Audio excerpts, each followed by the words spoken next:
Il revendique un acte terroriste et officiellement ce soir, il a été placé en garde à vue. Abdallah El Hammami, égyptien, 29 ans, jusque-là inconnu des services de renseignement français.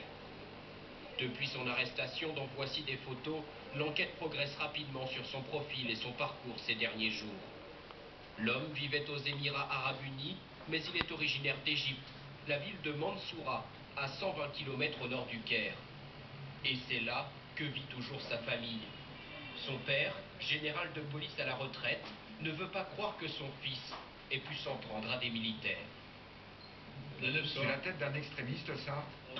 Si j'avais vu des signes de radicalisation comme ceux que l'on décrit, je ne l'aurais jamais accepté. Incrédule, ses amis nous montrent ces messages d'affection envoyés par le suspect juste avant l'attaque. Je ne pense pas qu'un terroriste aurait pu écrire ça 2 heures avant un acte aussi dangereux. D'autres messages pourtant sont bien plus explicites. Les enquêteurs ont retrouvé ce compte Twitter au nom du suspect. On peut y lire « Pas de négociation, pas de marchandage, pas de flatterie. Guerre sans répit ». Un texte publié moins de 20 minutes avant l'attaque au carrousel du Louvre. Depuis Dubaï, Abdallah El Hammami était entré en France par avion le 26 janvier avec un visa touristique d'1 mois. À son arrivée, il loue un appartement dans le 8e arrondissement tout près des Champs-Élysées. 1 700 € pour une semaine. Hier, la perquisition du logement a permis de découvrir de nombreux éléments. D'abord une somme de 965 €, 2 étuis correspondant aux 2 machettes utilisées par l'assaillant, la facture d'achat des 2 machettes, un pull correspondant en tout point à celui porté le jour de l'achat des 2 machettes.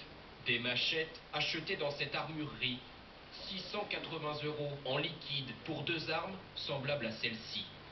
Le propriétaire du magasin l'assure, il n'a rien remarqué d'inquiétant chez l'acheteur. Qu'il avait l'air normal.